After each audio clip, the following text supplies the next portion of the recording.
What's going on, John? How you doing, man?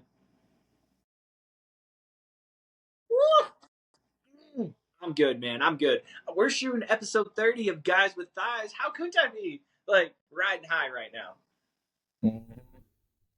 Oh, absolutely, man. Yeah, hey, episode, wait, it's 29 or 30? Is it 30 now? This is 30, dude. 29 was last week. Oh my goodness. Dude, I lose track of them numbers, but dude, Dude, 30 that's prep. We're already. gonna, we're gonna blame that on prep brain. I tell you, we were just talking off the pod. People don't realize that Oh, we actually yeah. do talk a little bit before we get on camera, and just how Yeah. fast this year's been flying. I mean, freaking, it's July 1st, man.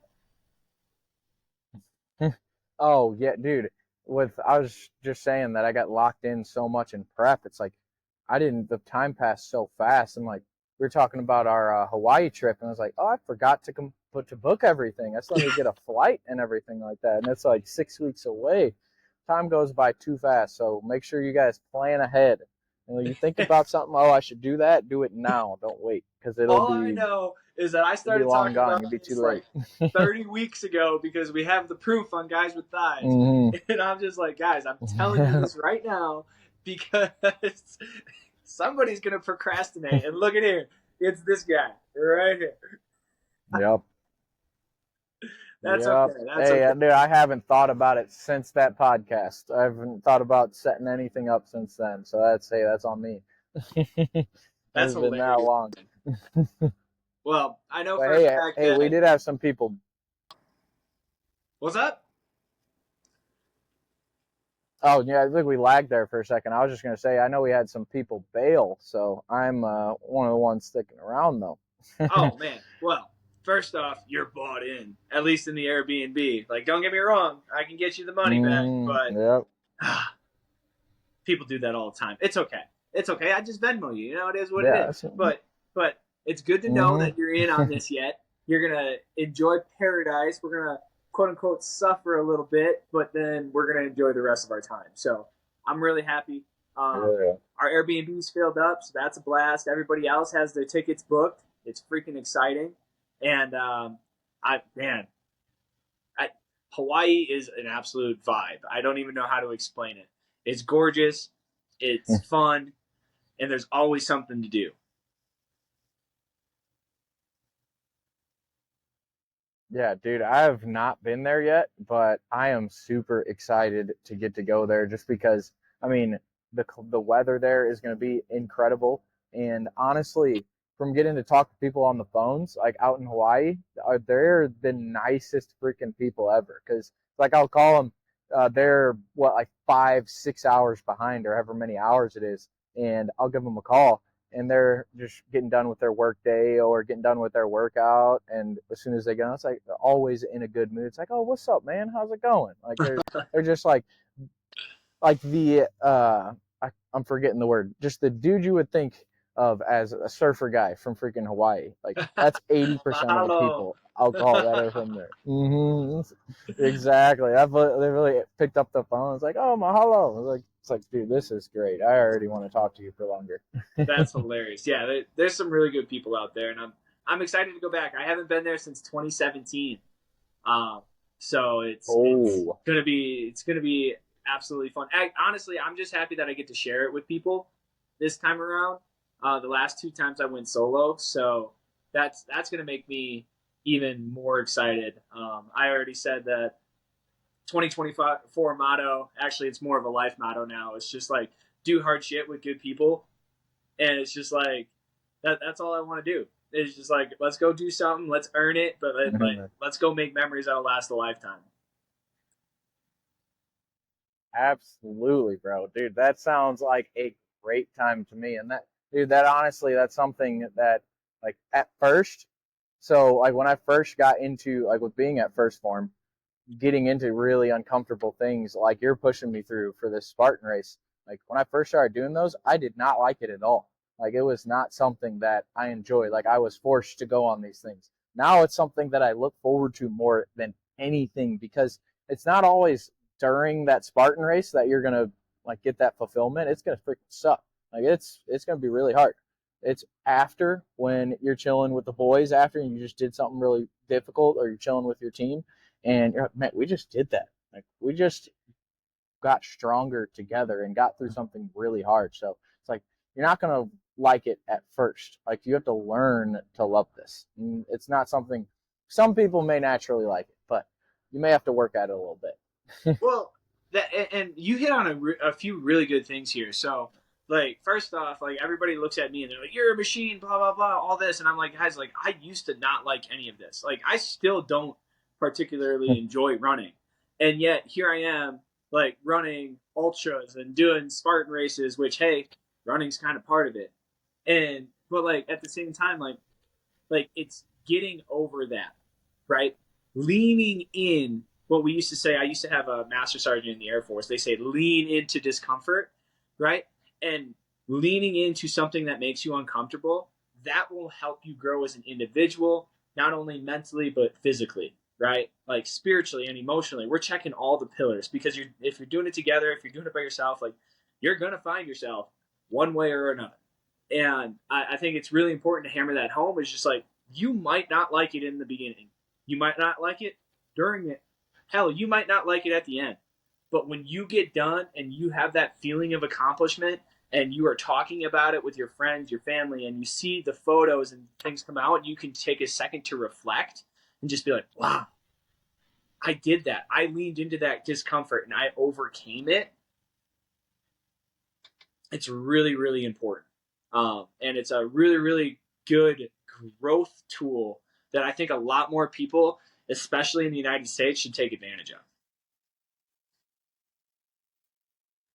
Oh yeah, absolutely, bro. I think it's the and like you said, it's the most important growth tool. I think it is the most I think it's the essential growth tool. So like I mean, my brain with the word essential going into like nutrients. When something's essential, your body doesn't produce it, so you need it. You have to have it from your diet or you can die.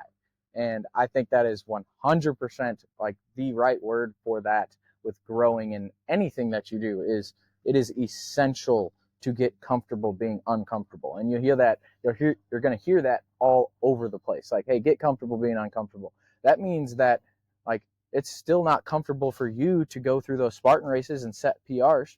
It's still not comfortable. You're just comfortable being uncomfortable in those situations because you've gotten yourself so uncomfortable so many times. That's like it translates into so many different things. And that's why, like going back to the podcast where we talked about attacking biggest weaknesses, it's like if you can attack your biggest weakness, then you can get real comfortable being uncomfortable. And that's going to help you grow in every area. Because I mean, my mind always goes to nutrition, training, supplements in the weight room. If you don't get uncomfortable and push yourself, and like I mean, soreness is a great way to show that you went hard, that you pushed yourself beyond that limit to grow. And that's that uncomfortableness that you get comfortable with over time when you train all the time. It doesn't go away. It's not like you don't get sore anymore, but it's still important to get that because if you're not getting sore, then that generally means you're not pushing yourself hard enough.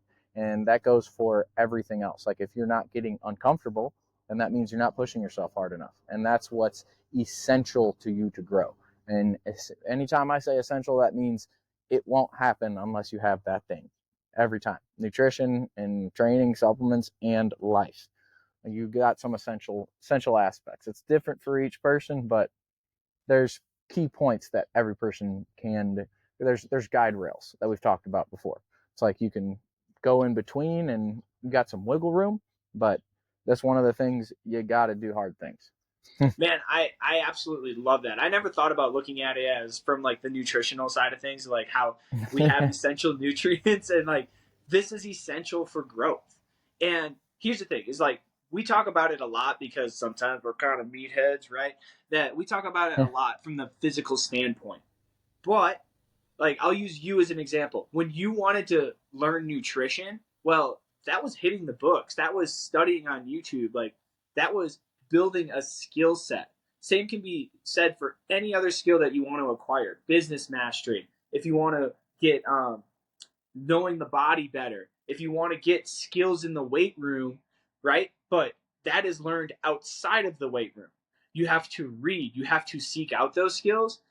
That is essential for growth as well. Like and when we're talking about essential, we're talking about full spectrum. Like we're just using Spartan racing and prep and things like that because that's what we're currently in this phase of life. But I'm also reading my books, right? Like that's something that we do every single day because it's essential for us to grow and to become and to lean into that discomfort and to become those people that we want to become in the future to help more people. Oh, absolutely, bro. I love the saying, just you got to be able to lean into discomfort, because you legit have to lean into it. You have to go towards it. Like, you can't let it come to you. You can't back away a little bit. It's like, oh, I'm gonna think about what to do here. Like, no. Like, when you feel that pressure, you have to lean in. You have to go towards it. Mm-hmm. It's like the buffalo, right? Is that I might be my Buffalo prep brain. walks through the storm. Mm-hmm. That Yeah, I one, was is gonna that say what you're you. looking for? Mm-hmm, I was like, you need to get that one. My prep brain wasn't picking that one up. No, it's okay. So the story goes, the American buffalo, right, is that when they see a storm coming, they go into the storm so that they can get through it faster. While other animals are actively looking to There hide we go. and actively looking to run away from the storm, the American buffalo, or the bison, actually, the American bison There actually we go. walks Yeah. into the storm, and that's where you get all those badass shots of like the bison covered in snow. But the reason for that is because they know that on the other side of that storm that's coming towards them is clear skies. And that means that they are getting stronger as they go through it. And at the end, they are better for it. Right? I love that. And another one is Yeah. in the fighters Absolutely. realms, in order to, like, you can block a punch, right? But if you lean into it, it'll be a glancing blow. Instead of getting you on the chin, it might Mm-hmm. completely miss you or just glance on you. So like if you lean into it, it's Yeah. scary as hell, but it is probably going to be Yeah. better in the long run because you're not going to get your butt knocked out.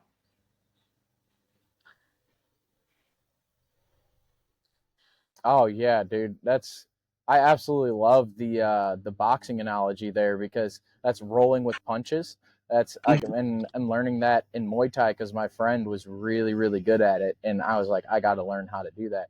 Like you said, it's scary at first, because if you don't pull the punch properly, if you don't roll properly at the right time, then you can get knocked out. Like, the punch is about to land on your chin, and if you don't do it in time, that's landing right there. That's the knockout spot. So it's a little scary at first, but it's also like the first time that I ever freaking did it right, and my friend's right here, and then it literally just hit my beard, and that was it, and didn't hit my chin. It was just like, wow, like, I did that right. That was crazy. It's like, dude, that was Mm-hmm. good, because you can feel it graze across somebody. But that's what makes you grow. Like, I had to get punched in the face a couple times to get that one time, though. Like, that's extremely important to be mindful of too. I got rocked a couple times before I learned how to slip a little bit. I definitely would need some more work on that, because it's been a while. But Brother, I can after, tell you what, getting punched in the face is part of the process. mm-hmm. So Oh yeah, yeah, and hey, in boxing and in life, that yeah. translates directly, because I definitely been punched in the mouth a couple times there in this thing called life too. But that is what, like, going back to the buffalo story, that's what gets you stronger. Like, they go through the harder spot, and it actually takes them less time because they chose the harder route. They Yeah. built the skills to be able to get through the hard stuff faster. And I know that I've said this once, and I'm going to say it a thousand more times, or as long as we do this podcast, is like social media is really cool. We're really good at sharing wins as humans. However, you don't see those times a lot when people are getting punched in the face. Like, like it happens a lot more often than you think. Like, I do my best to show the behind the scenes of, like, yeah, that workout sucked. I'm flopping and flailing on the ground right now, and it's not comfortable, and I had to lean into it. But I don't show it every day because, like, people don't want to see that. They want to see the wins. So, like, I completely understand that. But just remember, the social media realm, they don't show the losses and the punches in the face that evidently come, like, more often than you think. So if you think that you're quote unquote losing because you're getting hit in the face or you're taking these body blows and you don't know if you can keep on going, I challenge you to lean into it and keep on going, because that is part of the process. That is forging you into a new person, a better person that can deal with that in the future. And then guess what? when you learn to deal with that, you're going to be able to help more people to avoid the roadblocks and the body blows that you just got hit with, and then we can make a better society. Dude, I love that so much, especially like with your like how you keep a really good balance. And I've tried to see all your posts. I mean, you post freaking a lot, so I probably don't get them all. But I've gotten that feedback. it's like I can't like every single one of them. But with your balance, that you keep a really good balance of like here's all the positive things, but hey, like here's a post every once in a while. It's like it's not all freaking sunshine and daydreams all the time. Like you're going to have those times where you fall off, and it's important to share those struggles with others. That's why I try to do it here all the time, because like when you know other people are going through the same thing like that you think they got their stuff together, they don't. Nobody's really got it figured out. Actually, so I told you I was on that float trip yesterday, and actually one of the card writers that I was like when back in product class days when I was teaching her for a long time, she told someone else, but then they repeated it and I heard them. It was like it's like, oh yeah, I was scared of John 6 for a long time. I'm like, it's like what? Like how are you scared of me? Like what? Why is that? And literally the reason that she said is like, oh yeah, I mean just like he's got his stuff together more than everybody. He's just got everything figured out, and then like was like and maybe in a little bit more quiet, just get my work done at the warehouse. Is just like it's like yeah, you just got your stuff together, and it was just kind of intimidated me. I'm like, you think I have my shit together? It's like, what? Like I never thought that I portrayed that. It's like, what? How do you think that? That's crazy. Nobody knows what they're doing. Like nobody has this figured out. Like everybody's just taking steps left foot, right foot. Like nobody knows the exact place that they're going. I Like, always say that we're just like we're made up of thousands of little tiny bugs and organisms, right? So like I always say we're just a meat suit on a spinning planet going 14,000 miles per hour around a gas ball in the middle of nowhere space. Like that's all we are. Like we're all trying to figure it out. And don't get me wrong, some of us are further down the path, but don't worry, eventually you can get down that path too. You just got to stick with it, lean into the discomfort, learn your lessons so that they don't repeat, and then keep on going. Left foot, right foot. Yeah, just keep stepping. Like you're gonna get off the path a little bit, and know that like you're the people you look up to the most, they struggle with very similar, pretty much the same things that you do. They've been through things like, oh, they know what to do here. So that struggle point is a shorter amount of time. And I think you may have mentioned on a podcast before, but there was a really big athlete who was just like, hey, it's like I do mess up. Oh no, we're talking about in customer service. I forgot the athlete, but I'm trying to remember. He played both football and baseball, like at the pro level. You may be able to remember, and it was probably 20, 30 years ago. Oh, Bo. Yeah. No, Bo. Yeah. Why am I blanking on his name? Oh my God. Dang. He went to Yeah. Auburn. No. I know. Yeah. Mm-hmm. He Yeah. was the running back for the Raiders. I just can't remember his last name. Wasn't Nix. That's the quarterback. Anyway, you don't know Bo. Nike did an entire freaking thing on it. Anyways, keep going. Yeah, people watching know exactly who we're talking about now. They'll yell at us who the last name is. They will. That's fine. Throw it in the comments. I'm fine with it. But yeah, he talked about like he messes up. He does all the time, but those low points that he has the low points. Yeah. But they're only for 15 minutes or Yep. one day at the most. Like he minimizes the amount of time that he is off track and gets right back on. So that's the key to making the most progress, is recognizing when you start falling off, like being as like aware as possible as you can of where you're going and being able to recorrect and get back on the path. The faster you can do that, the better results that you can get. Like that goes in with nutrition too. Like you don't have to be perfect all the time. If you fall off for 2 days, it's not going to ruin everything. Get right back on. People who win bodybuilding shows, like I've met and talked to people at shows before that like the winner, he's like, oh yeah, 3 weeks ago, like I completely fell off the diet for a couple days. Like I had freaking burgers, freaking like Reese's, everything. Like they had all the sugar in their room, and they still won the show a couple weeks later because they got back on after that day or two. Yep. So Yep. Bo Jackson, recorrect by the as way, fast as you can. Bo There we Jackson, go. that's the one. Um, and just to reiterate that point, like, hey, one day is not going to kill you. One meal's not going to kill you. It's when it's repeated over a really long time. Um, and I can vibe with this. I'm glad you mentioned nutrition because, like, when I was bulimic, like, this is the story I would play in my head of like, oh my god, I messed up. I got to go purge all of this out of my system because I thought, it's like make or break. Like, oh, I'm gonna gain weight or oh, I'm gonna gain fat. That's not what I want to do. Well, in actuality, if I just would have been like, okay, cool, reset, let's go. Tomorrow or next meal, I'm back on it. Hey, I wouldn't have been having all these freaking mental issues, binging and purging, and then kind of going into anorexia because I just didn't want to eat, right? Because I felt bad about myself. If I would have rallied faster and just recognized, like, okay, boom, in the past, learn from it, not going to do that again, like, I would have been so much better off. But instead, I struggled for 4 freaking years trying to binge and purge, restrict and binge, and restrict and binge, and then it was just a repeating cycle, right? But all I gotta realize is like, hey, all you gotta realize, everybody that's watching this, hey, we messed up. That's okay.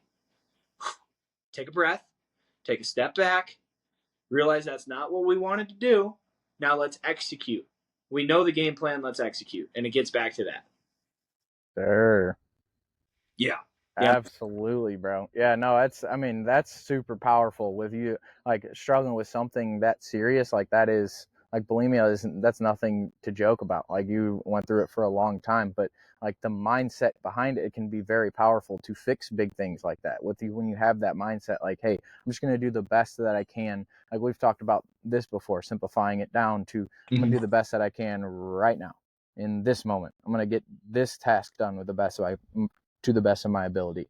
Then I'm going to move on to the next one. And when you have that present focused mind, that's where you can get back on track faster because you're not worried like, oh, I just messed up. I just completely binged and ate all that food. No, like you're not thinking about the past anymore. You're like, hey, I'm going to do my best on the next meal and being present And it's right also now. taking the long view of like, hey, if I'm a blessed son of a gun, I'm going to live until I'm 78 years old. Okay. I still have 40 some odd years left. And that's saying like with modern technology, we should be able to live longer. I'm trying to take care of myself and all that stuff. Right. So like, hopefully we live longer. Right. But, Yeah. but we got to take the long view. Like, hey, this one meal in the grand scheme of things, not going to ruin anything. If I take one bad meal and stretch it out for 40 years, hey, that bad meal don't mean nothing. Okay? Cool. Let's just get back on the train and start getting the quote unquote good meals back in us. And if we can make those 90% of the time, 80% of the time, if you want to be kind of really in shape, but if you want to be really, really in shape, 90 95% of the time, I'm telling you, that's how you do it. You take that long view. You don't take that short view because that's what drives the mental disorders. It's just like, oh my God, I fucked up 3 times this week. It's like, okay, cool. Let's extend that out to a year.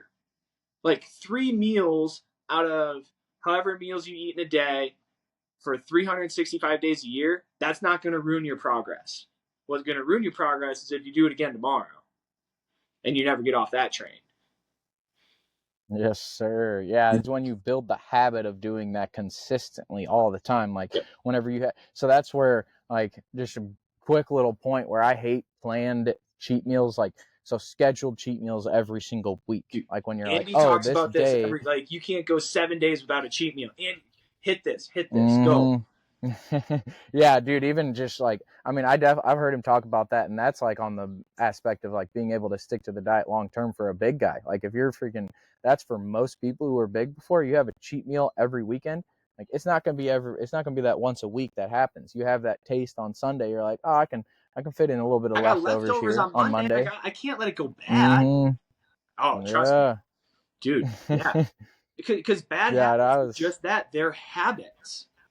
mhm.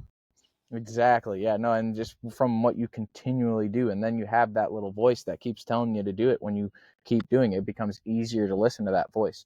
But no, with the playing cheat meals each week too, like that just gets you in the habit of having those bad foods, so that when you go back to the good food, or the good, quote unquote good foods. I don't like grouping foods like that I know. until you Yeah. get to like It's super food. processed versus Food is less food. processed. Yes.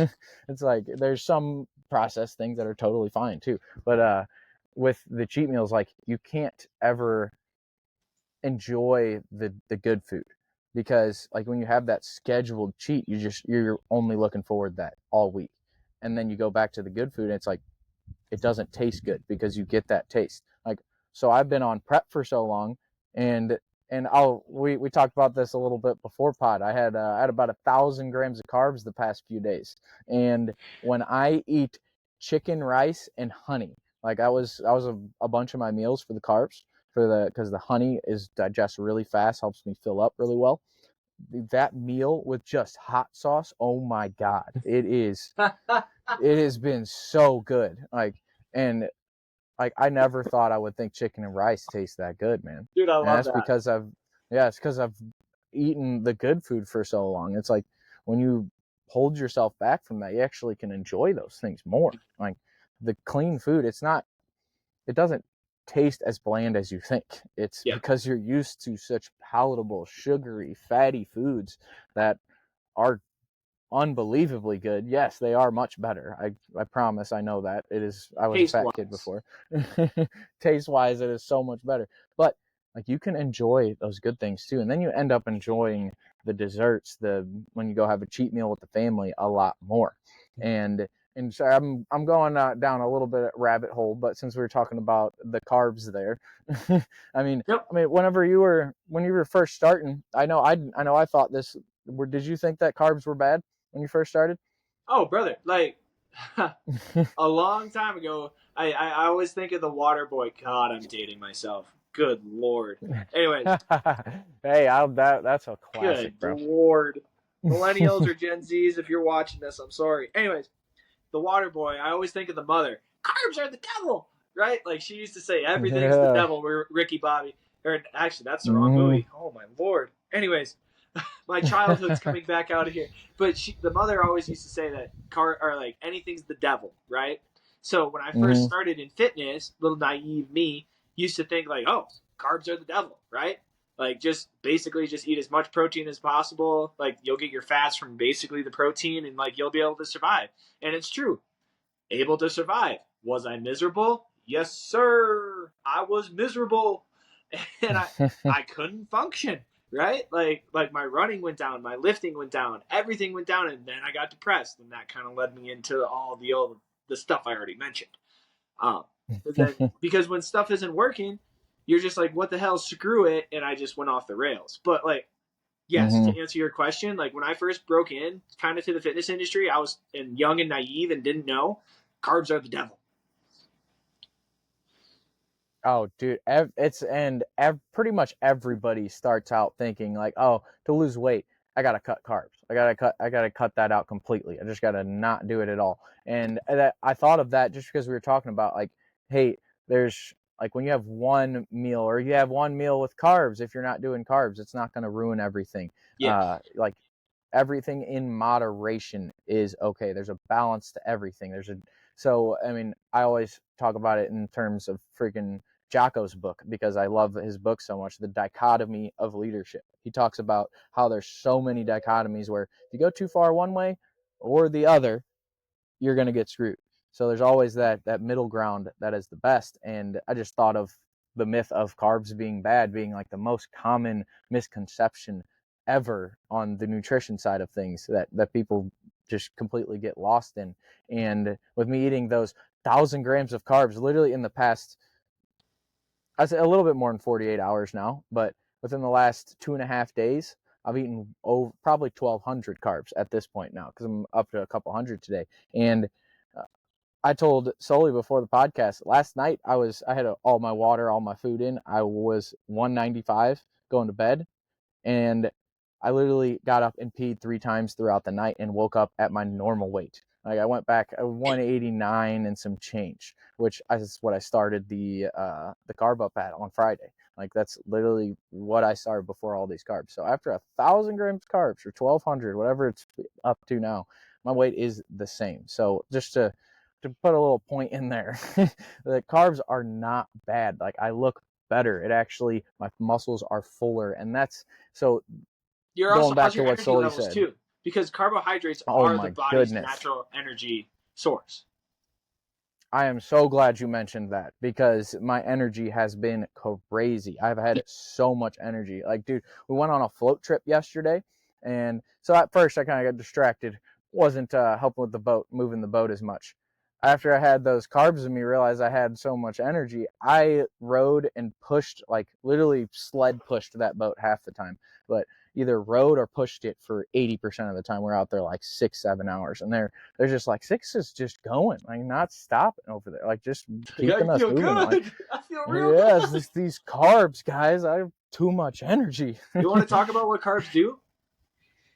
Oh yeah, absolutely, man. I mean, on the basic level, what we were just talking about, it's your body's main energy source. So for movement throughout the day, for intense training, especially intense training, you're going to go through a lot of carbs when you're doing like HIIT style workouts, uh, resistance training when you're lifting heavy weight for a short period of time.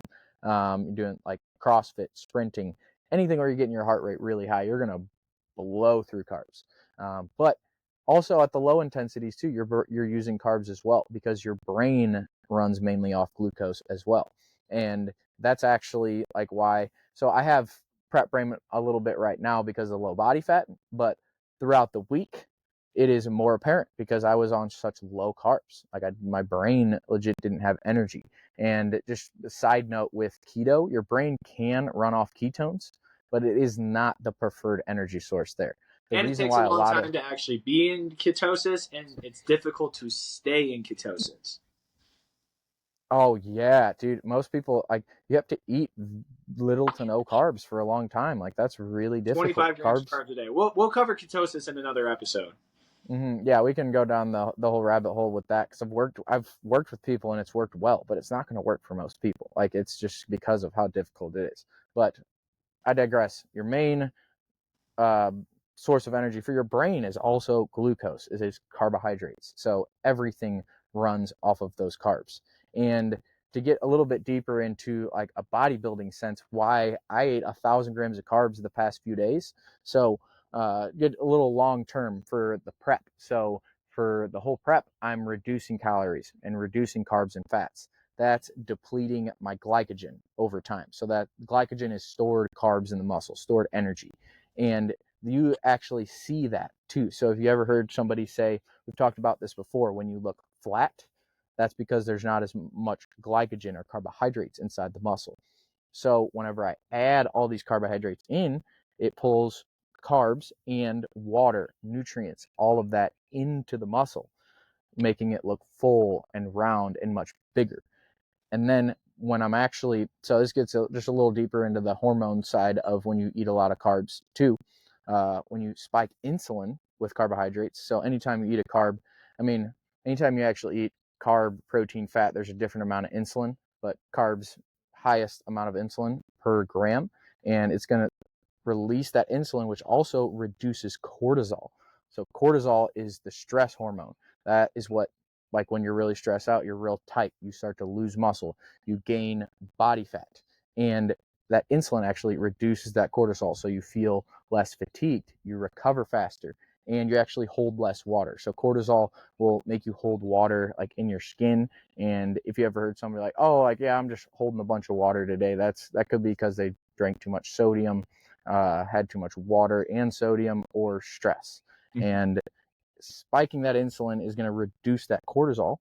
So it made me look drier while filling out my muscles more too. So that's And, the literally full and dry is the goal whenever you're bodybuilding. and as a benefit, like when you spike that insulin, and correct me if I'm wrong, right?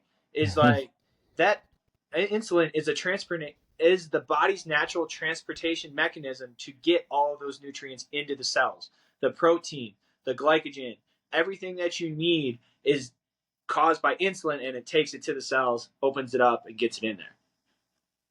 Yeah, exactly. That is like, so it's like, so I always, when I would be talking about, because like in our post workout stack, we have a high glycemic carb that helps shuttle the nutrients to the muscle, the protein to get there faster. That comes from the insulin spike that you get. And I always use the analogy, it's like getting Amazon freaking 1 day shipping, getting that straight to your muscle as fast as possible. It's like throwing your nutrients in the Amazon truck and it's taking it straight to everywhere it needs to go. And Mm-hmm. it's extremely powerful. Like you said, insulin, it shuttles nutrients. It's the main storage hormone. So your body needs that insulin to store what it needs for later. Yeah. And that's a quick point from like Paul Saladino, who did the carnivore diet for years. He's the first one to really get heavy into it. He had to add like fruits and more sugars and carbohydrates back in because when he wasn't eating any, he was like, hey, my body wasn't holding on to electrolytes. Well, yeah, because you don't have your storage hormone spiking ever throughout the day.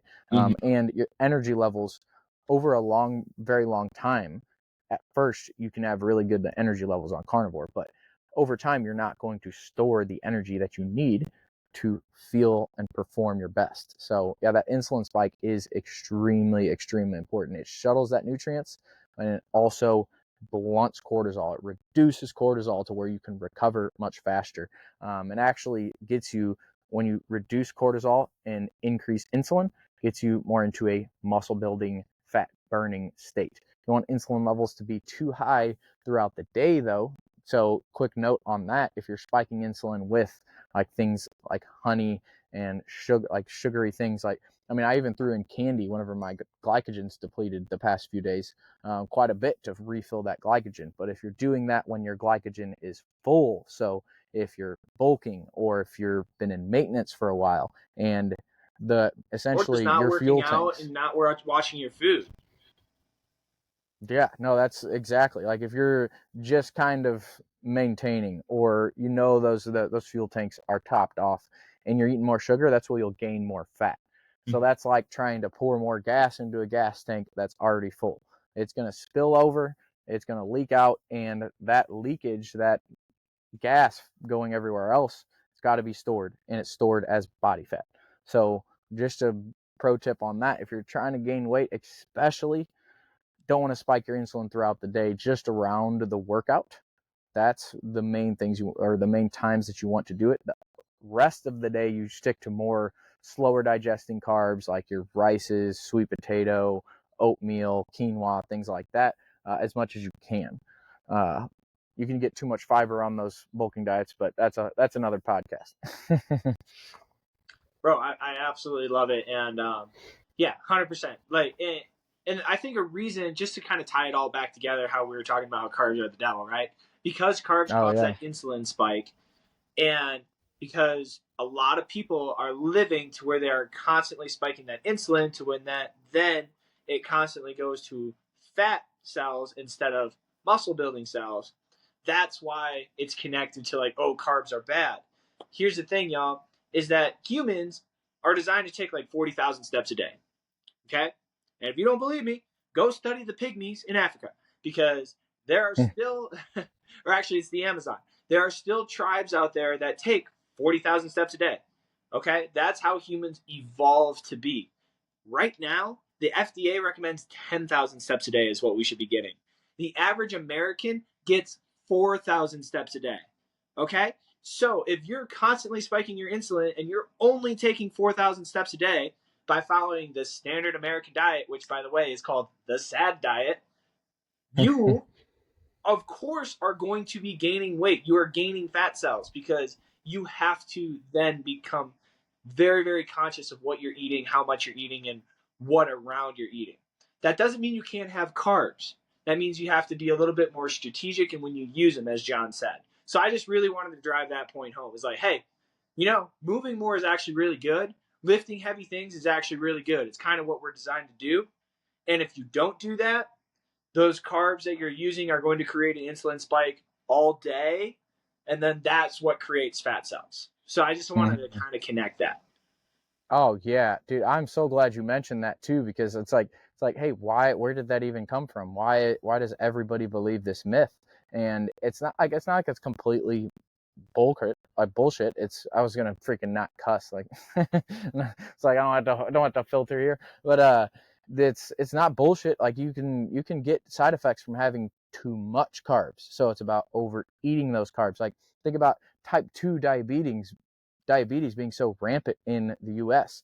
That's from overeating processed carbs. So that's Mm-hmm. from overeating those sugary carbs, especially like when Which it's is made from. spiking that insulin all the time, which is then going to Mm-hmm. using the storage hormone to go to fat cells, not muscle cells. Yes, exactly. And or it creates those cells that are supposed to be receptive to the hormone insulin or even glucose. Like your cells, it can happen on both ends. So it can actually help. It can happen from the pancreas, where your pancreas stops producing as much insulin, and it also can be your cell where it's not receiving that insulin. Like you've Mm. been producing so much for so long, it won't accept it. And that comes from overeating those carbohydrates for too long. So that's like if you're in a caloric surplus where you're eating more than what you're burning on a daily basis. So in your example where you're taking 4,000 steps and eating the SAD diet, the standard American diet, you're going to be in a caloric surplus. You're going to be overeating by a lot, and it's going to be a lot from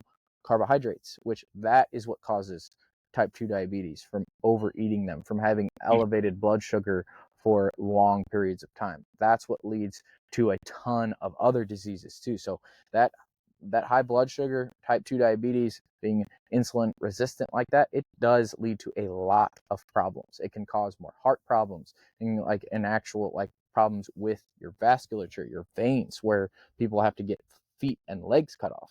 But Mm-hmm. that's because they're in a surplus of mainly carbs for so long. So it's not the carbs, it's you overeating is what's going to cause the issues. So that's where you track your calories and know how much you're getting each day. And you look at the scale, okay, it's going up, I'm in a surplus. Look at the scale, it's going down, I'm in a deficit. Staying the same, I'm maintaining. But you have to be tracking those calories to actually know where that's going. So that's, and I'm so glad you brought that up, because that's like, hey, it can be bad, 100%. That's like, it's not only based off of bullshit, but there's a lot more nuance and a little details there, and it really goes back to that caloric expenditure. It's like, are you burning more than what you're eating? And you know what? We're not going to get into it here because this podcast is about to wrap up. However, shameless plug, if you want help with this, we got some amazing advisors on the first Phorm App. We'll put the link down low that can help you out. They will help you out setting your macros, your proteins, your fats, and your carbs. They will help you out by adjusting your lifestyle. And when you get on the app, you get all these live streams, and you can figure it out yourself if you really want to. So, and by the way, we do have a macro counter, so we make it easy and bulletproof. So that's just a little shameless plug, because I think we're going Oh, to wrap it up absolutely. here. We gave you guys a lot of dense information kind of towards the end there, especially when it came to insulin and carbs. Oh yeah, I had to nerd out a little bit. That was fun. Hey, bro, that's why you're here. I'm the meathead. You're the smart one. You're the meathead. Hey, I'm occasionally smart. Here we are. hey, you helped me nerd out a little bit. Like you popped in and got details. I was like, oh yeah, actually that's an important one. Like I just like to that's a sit good back and one. watch you work, brother. That's all I like to do. Yeah. Um, Hey, I guess another shameless plug on the app real quick, just because this is my favorite benefit, is that, well, obviously other than the coach, having my coach in there is number one. Is having a coach is incredible. I don't have to think right now. When I can't think, I don't have to. But if you eat similar foods each day, like a lot of people who are getting really good with their diet, like it just becomes easy. You end up doing it. There's a copy and paste button for meals and the entire freaking day. So when I track my macros, I hit copy entire day, paste them all over, and then I change one or two things because I don't like eating the exact same thing every day. yep. But it's chicken and a carb, or like that same carb and a different protein. And it's I like, love it. it's so easy to change it. I love it. That's so true. I use that all the time. Just like copy yesterday's meal. Oh, the best. Yes, sir. All right, brother. So, do you have anything for the people or anything else? You just plugged the app, so that's a pretty cool thing. So, Yeah, we'll just wrap it up. Yeah, nothing really. Just love you guys, appreciate you guys, and let's go make it a great week. Hey, I'm right there with you. I love you guys. Appreciate you guys. Thanks for watching. Don't forget to like, comment, subscribe, share this podcast if you want to, Yeah. or if you found any value with it, it'd be greatly appreciated. The more feedback we get, the more value we can bring you. So, with that, all I gotta say is let's go stack some W's, y'all. Woo! Let's do it.